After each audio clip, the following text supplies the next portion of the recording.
What if you woke up with no clothes next to a stranger, with no idea of what happened last night? Then you discover he's the man you're being forced to marry, and he's hiding secret powers that could either save you or destroy you. Will you betray him to escape, or will his shocking secret change your life forever? Watch the story to the end to find out.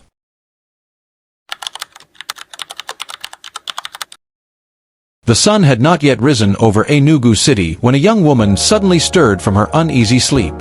Her head pounded as though 1,000 drummers were beating their talking drums inside her skull. She groaned softly, pressing her palm against her temple. Her body felt unusually heavy, as if she had been running all night. She shifted slightly on the bed, and then, her eyes snapped open in shock. Right beside her, a man was lying, unclothed, breathing calmly as if the world had nothing to trouble him. "Jesus Christ!" she gasped, her voice breaking. Her eyes darted around the room like a trapped animal. She looked down at herself and her heart nearly stopped. She too was undressed. She sat up instantly, her chest rising and falling quickly. "What is this? Where am I?" she muttered, trembling. Just then, the man beside her stirred. His eyes, dark and sharp, slowly fluttered open. He stared at her as though waking up to a familiar scene. Then, to her complete horror, he gave a small smile. "Wow. Last night was incredible," he said casually, stretching his arms as though he had just woken from a good nap. "Do you want to continue?" The woman's mouth dropped open. Her hand moved on its own and, "Pa!" A hot slap landed on his cheek. "Are you mad? Who are you? What have you done to me?" she shouted. The man blinked, his cheek stinging. But instead of anger, he only looked at her calmly, as though her reaction was amusing. "You don't remember?" he asked quietly. "Remember what?" she screamed. "You were the one that ran into my room. You were begging me, holding me, asking me not to leave you alone." "Liar!" she spat, her chest heaving. "You think I would ever do that? Me? With a stranger like you?" Her eyes quickly scanned the small hotel room. A cracked Samsung phone sat on the bedside table. An old, worn-out military-style backpack leaned against the wall. His shirt and faded jeans were folded neatly on a chair. From one look, she realized this man was far from wealthy. He was not one of the politicians, businessmen, or wealthy heirs she was used to dealing with. He was ordinary. Too ordinary. "Look at your life," she hissed bitterly. "Do you think someone like me would ever look at someone like you?" The man, whose name was Michael, sighed. His voice remained calm. "Whether you believe me or not, you came to me. I didn't drag you here. You were the one holding me, kissing me, begging me not to leave." The woman's body trembled with rage, but then, suddenly, flashes of last night crept into her mind like broken pieces of film. She remembered going to a dinner meeting with Desmond Donald, a powerful businessman in Enugu. She thought they were meeting to discuss how to end a supply war affecting her father's company. But Desmond had other ideas. He had poured her a drink. A strange drink. She remembered feeling dizzy, then her body burning with strange desires. Desmond had leaned closer with wicked intentions, and she had struggled to escape. Somehow, she had managed to push him away and run out of the hall. Her mind flashed again. She had stumbled down the hotel corridor, searching desperately for a way out. She had seen a door open slightly, and inside, this man was there. She had rushed in, begging him to help her hide. But then her body had started to act on its own. The drug was too strong. The heat, the burning, the desperation, it all consumed her. "No," she whispered, clutching her hair in despair. "This can't be true. Oh God, no. You remember now, don't you?" Michael said softly, watching her expression. "Shut up," she screamed, tears welling in her eyes. "Don't you ever talk again. You took advantage of me. I'll make sure you regret this. Do you even know who I am?" Michael stared at her with quiet eyes.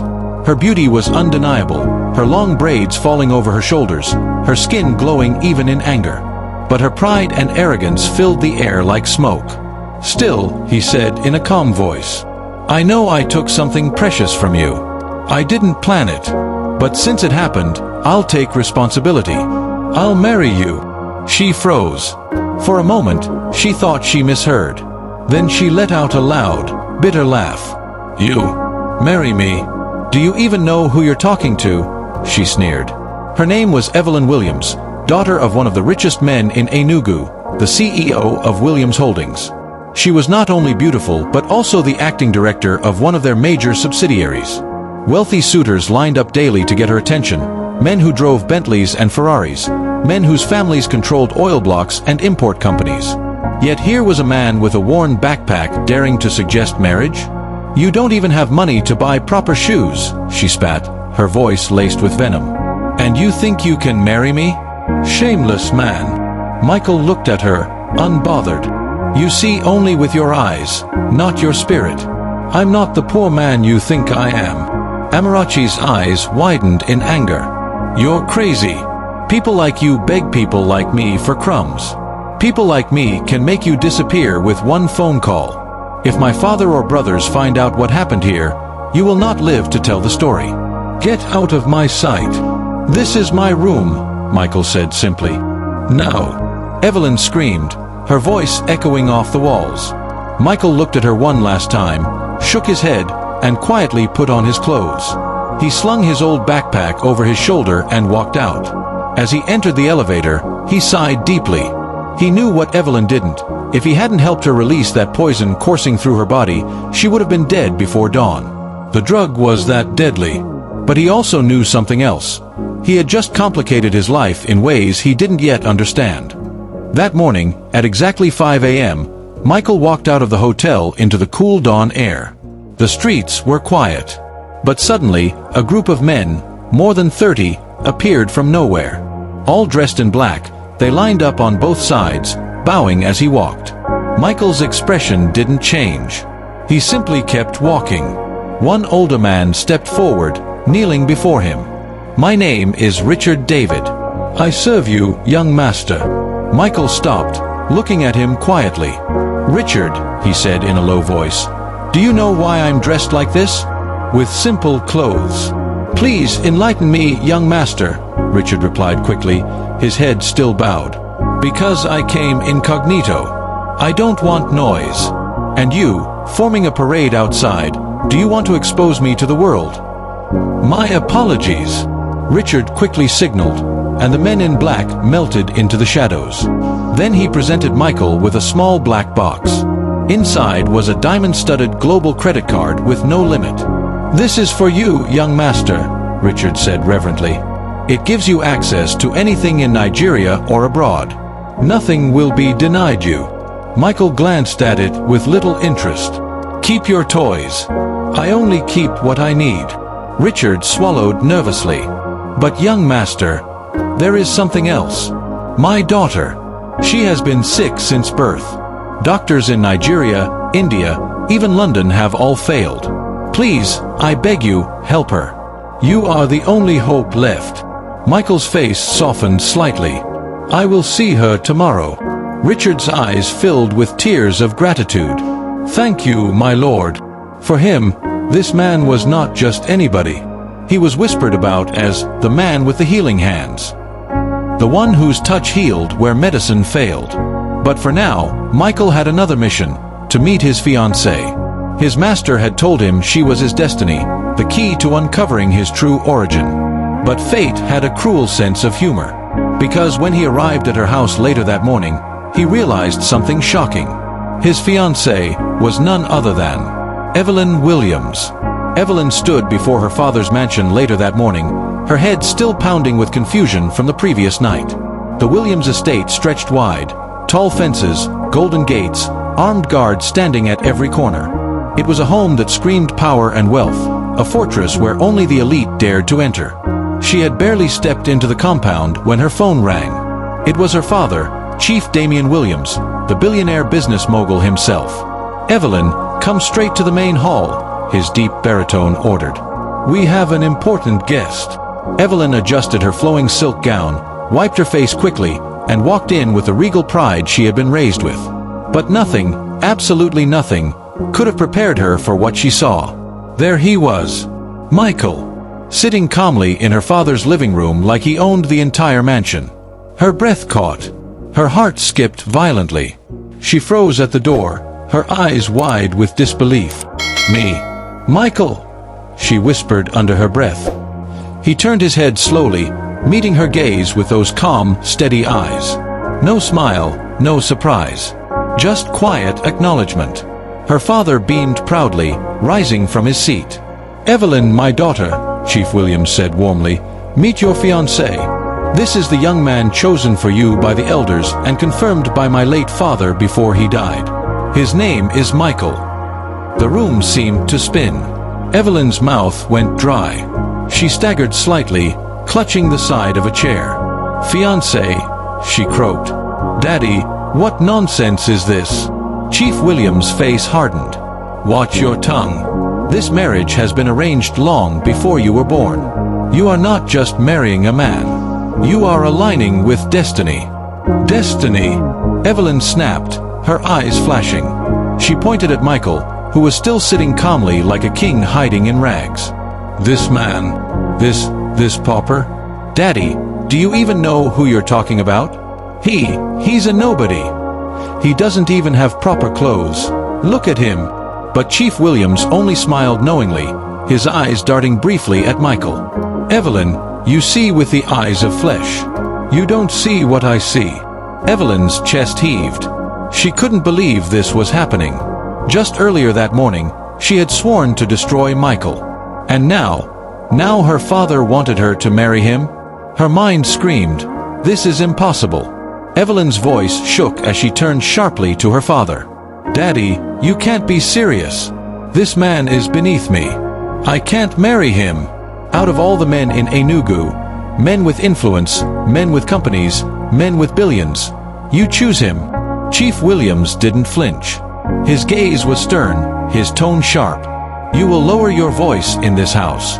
Do you hear me, Evelyn? You are my daughter, but even you cannot rewrite destiny." "Destiny?" She almost laughed, her tone dripping with disbelief. "Daddy, destiny doesn't look like a man with an old backpack and shoes that belong in the dustbin." At that moment, Michael finally spoke. His voice was calm, unshaken, but carried a strange weight that filled the room. "You judge me by appearance, Evelyn. But a lion in the bush is still a lion, even if its mane is covered in dust." His words silenced the room for a moment. Chief Williams' eyes flickered with approval. Evelyn, however, let out a mocking scoff. "Lion, please. You're more like a stray dog that somehow wandered into the palace." "Evelyn!" her father barked, slamming his fist on the arm of his chair. "Enough of this arrogance. Sit down." But Evelyn stood her ground, her fists clenched, her pride boiling. "No, Daddy. I won't sit. And I won't marry him. Over my dead body." Silence hung in the air. The tension was thick, almost choking. Michael rose slowly from his seat. His movements were measured, regal, yet understated. He walked toward Evelyn until they stood just a few feet apart. His eyes locked on hers, steady, deep, unblinking. "You can fight it, insult it, deny it," he said quietly. "But destiny doesn't ask for permission. It simply unfolds." Evelyn's chest rose and fell violently. For the first time, she felt something she couldn't explain, an uneasiness beneath her anger. His calmness unsettled her, but she quickly shook it off, tossing her braids back defiantly. "Keep dreaming. I'd rather rot in my father's house than be chained to a nobody like you." She stormed out of the living room, her heels clapping loudly against the marble floor. Chief Williams let out a heavy sigh, rubbing his temples. "She is stubborn, but she will come around. The bloodline cannot be broken." Michael gave a small nod. His expression didn't reveal much, but his mind was already racing. He had expected resistance, but Evelyn's pride was more dangerous than he anticipated. Later that night, Evelyn sat in her massive bedroom, the glow of her golden chandelier illuminating her restless figure. She poured herself a glass of wine, her hands trembling slightly. Her thoughts replayed the last 24 hours like a tormenting film. The dinner with Desmond Donald. The drug. The humiliating night with Michael. And now, this ridiculous engagement revelation. She clenched her jaw. "No, I won't let this stand." Daddy can't force me into this." Just then, her phone buzzed. It was a message from Desmond Donald, the same businessman who had tried to drug her. "I heard about your father's plan. Meet me tomorrow night. I have an offer that will free you from that lowlife forever." Her lips curved into a bitter smile. "Perfect. If Daddy won't listen to me, I'll find another way out." But what she didn't know was that Michael's men, the silent shadows of the night, were already watching her every move. The next day, at dawn, Michael arrived quietly at Richard David's mansion to keep his promise. Richard's daughter lay on a hospital bed in the living room, frail and pale, her body weak from years of sickness. When Michael entered, the girl's eyes fluttered open. For the first time in years, she smiled. "Daddy, I sense a strong healing presence here." Richard fell to his knees. "Please, young master, help her." Michael walked closer, knelt by the girl's bedside, and gently held her hand. His eyes closed. For a moment, the entire room fell silent, as though time itself was holding its breath. Then, the girl suddenly gasped. Color returned to her cheeks. She sat up, her weak body instantly strengthened. Richard wept loudly, bowing his head to the floor. "A miracle! A miracle!" But Michael simply stood, brushing the dust off his trousers. "Her healing is not for noise," he said firmly. "Keep this between us. Too many ears are already listening." "Your wish is my command, young master," Richard replied as he bowed before him. That evening, Evelyn dressed carefully in front of her mirror. She wore a sleek black gown, her makeup sharp, her lips painted a deep red. Every detail of her appearance screamed power and control, even though inside she was still shaken. She grabbed her handbag, glanced once at her reflection, and muttered, "No poor boy or family tradition will dictate my life. Never." Slipping into her car, she drove out of the mansion without telling her father. Her destination, a luxury rooftop bar in Independence Layout, where Desmond Donald was waiting. At the rooftop bar, Desmond was already there, sitting at a private corner table. He looked sharp in a designer suit, a glass of whiskey in his hand, his eyes glowing with the sly confidence of a man used to getting whatever he wanted. When Evelyn walked in, heads turned. She always commanded attention, but tonight her aura was laced with something darker: anger, rebellion, and desperation. "Evelyn, my queen," Desmond greeted smoothly, standing to kiss her hand. "Still as beautiful as ever. Please, sit." She sat stiffly, her eyes narrowing at him. "Why am I here, Desmond? Say what you want and make it quick." Desmond chuckled, sipping his drink. "You're here because we both want the same thing. Freedom. You, from that village boy your father is trying to force on you. Me, from the Williams family monopoly over certain contracts in Enugu." Evelyn's eyes darkened. "Don't call him my fiancé. He's nothing." "Good," Desmond smirked. "Because I have a plan. A plan to remove him completely from your life." Her brows furrowed. "Remove him? What do you mean?" Desmond leaned forward, his voice dropping. "Men like him don't belong in your world. I can make sure he disappears. Permanently. You'll be free. And in return, you'll help me secure a deal with your father's company." Evelyn's breath caught. For a moment, she imagined Michael's calm eyes staring at her again. She remembered his strange words, "Destiny doesn't ask for permission."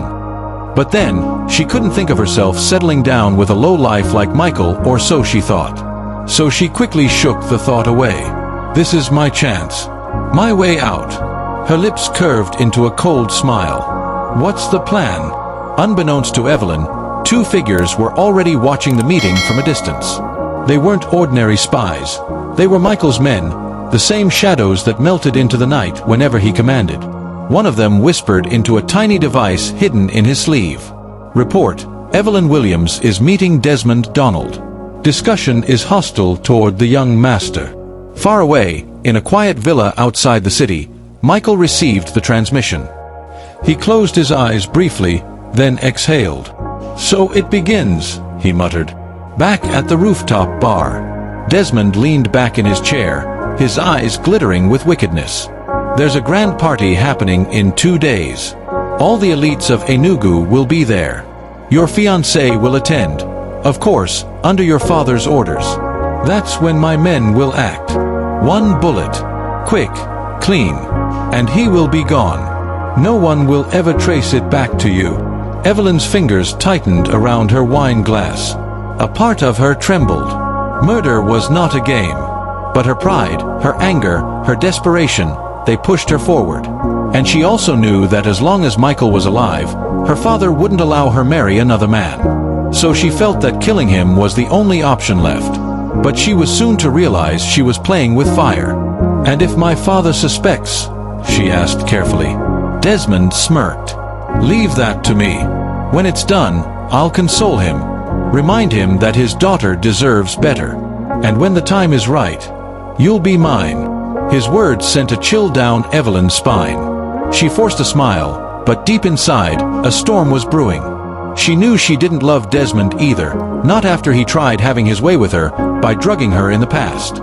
Later that night at Michael's villa, Michael stood on the balcony, staring at the moonlit sky. His expression was calm, but his spirit was restless. He knew what Evelyn had agreed to. He knew the trap that awaited him at the party. Yet, instead of anger, he felt something else, a strange pull toward her. Her prideful arrogance, her fire, even her betrayal, it was all part of the path destiny had drawn for him. Richard approached quietly from behind. "Young master, your enemies are moving. Should we act first?" Michael shook his head. "No, let them come. Sometimes, to teach a stubborn heart, you must let it see the danger it created." He turned, his eyes glowing faintly in the night. "Prepare the men. The party will not go as Desmond expects." 2 days later at the grand party, the Williams mansion was alive with light, music, and laughter.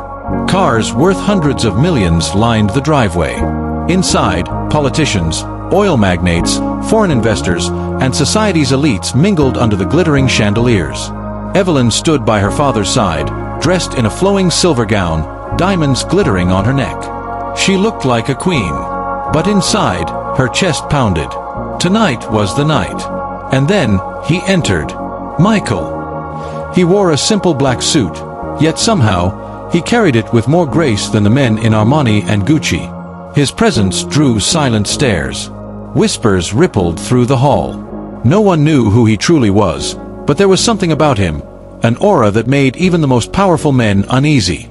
Evelyn's throat went dry. Her fingers trembled around her glass of champagne.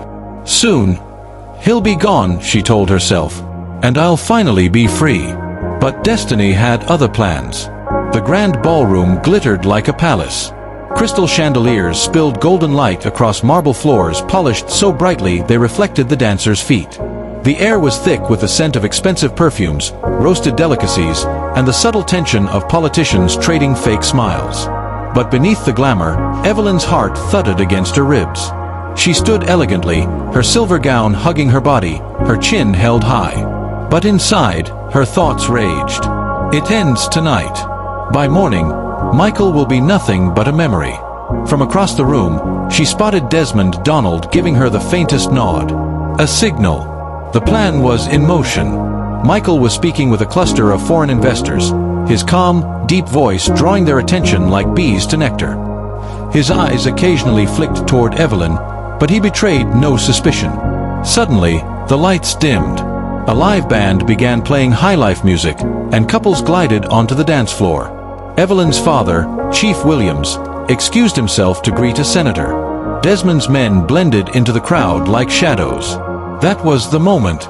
One of the waiters reached under his tray, his fingers brushing the cold steel of a silenced pistol. Slowly, carefully, he lifted it beneath the cover of his white napkin, his eyes locked on Michael. Now, Desmond thought, his lips curling as he sipped his drink. But just as the trigger was about to be pulled, Michael turned his head, almost lazily, and locked eyes with the would-be assassin. Time seemed to freeze. The man's hands trembled violently. Sweat broke across his forehead. His vision blurred as though an unseen force was crushing his soul. His knees buckled, and he dropped the tray with a loud crash. Glasses shattered across the floor. Gasps erupted. All eyes turned toward the scene. The pistol slid across the marble floor, stopping at Michael's feet. Whispers tore through the ballroom. A gun! Assassin! Who sent him? Amarachi's stomach dropped. Her wine glass slipped from her hand, spilling red liquid across the white floor like blood. Chief Williams' guards pounced on the trembling assassin, dragging him forward. But Michael calmly bent, picked up the pistol, and examined it as if it were nothing more than a child's toy. Then, in a voice that carried effortlessly through the hall, he asked, "Should I pull the truth from his lips, or do you want me to show you who sent him?" The entire hall fell silent. Even the band had stopped playing. The assassin's lips quivered. Please, forgive me." His eyes darted wildly toward Desmond, betraying his master. Michael followed his gaze. Slowly, deliberately, he turned to face Desmond Donald. Desmond froze. For the first time in years, the arrogant businessman felt fear claw at his chest. "You planned this," Michael said quietly, but his words hit like thunder. I don't know what you're talking about," Desmond stammered, forcing a laugh. "This man is mad. Guards, take him away." But Michael raised one hand. The guards froze as though invisible chains bound them.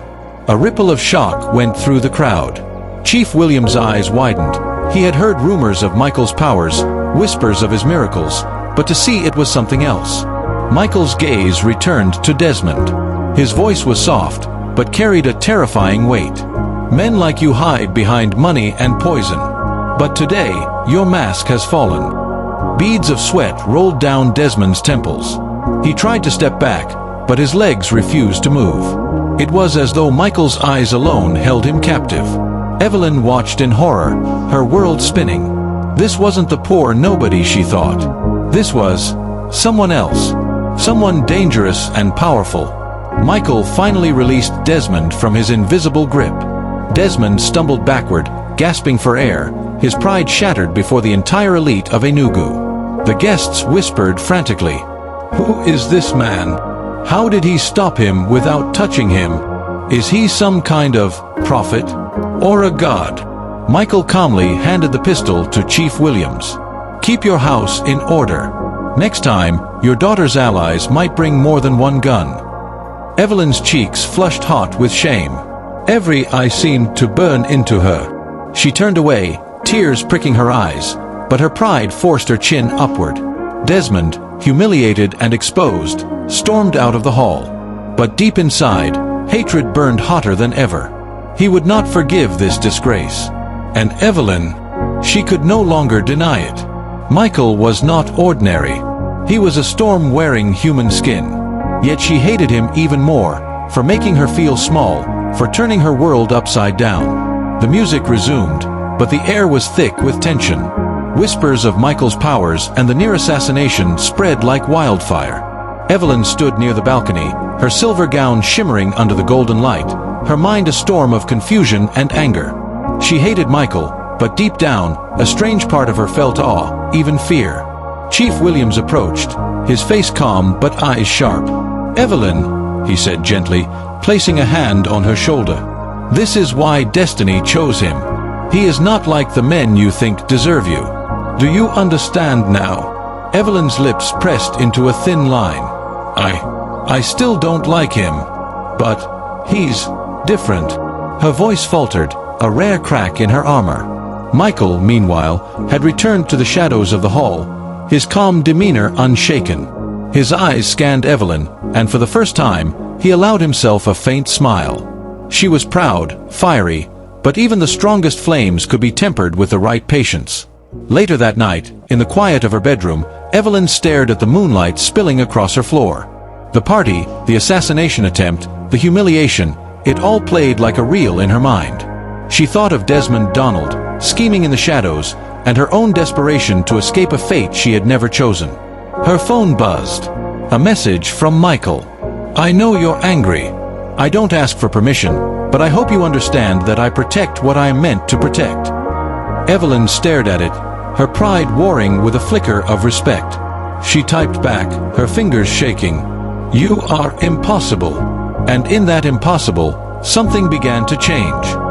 The next morning, Desmond tried to blackmail Chief Williams, threatening to reveal a fabricated scandal, but Michael intercepted him quietly. At a secluded warehouse on the outskirts of Enugu, Desmond waited, confident. But Michael's men surrounded him before he could react. The man realized too late that he had no leverage left. Michael approached, calm, unthreatening, but the weight of his presence crushed Desmond's arrogance. "Your pride is your weakness," Michael said. "You sought to destroy what you could never understand. Now, you must pay the price." With a simple gesture, Desmond was bound, not physically, but as if invisible chains held him in place. His wealth, influence, and cunning meant nothing here. Michael handed him over to the authorities, ensuring he would never harm Evelyn or anyone again. Weeks later, Evelyn stood on the balcony of her father's mansion, the city lights reflecting in her eyes. Michael joined her quietly, without announcement. "You are quiet," he said softly. "I'm thinking," she replied, her voice low. "Thinking about how I judged you, and how wrong I was." Michael smiled faintly, his eyes gentle. "You judged too quickly," he said softly. "But even a storm needs time to calm." Evelyn looked at him, truly looked, for the first time, not at the storm but at the man beneath. She saw strength, humility, and a purpose beyond her understanding. "Maybe, destiny does have a plan," she whispered. He extended his hand. "Then let us face it, together." For the first time, Evelyn allowed herself to take it.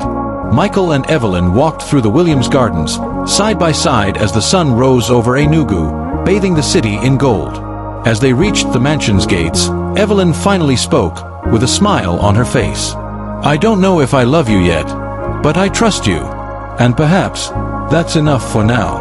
Michael looked at her, his eyes bright with the promise of what was to come. Trust is stronger than love, sometimes. And everything else, we will discover together. They looked each other in the eye for some time, then they hugged themselves. The city of Enugu stretched before them, vast and alive. And in that moment, destiny finally found its balance. Did this story move or entertain you? Then show some love, like this video, share your thoughts in the comments, and subscribe to the Story Cave. More stories like this are waiting for you.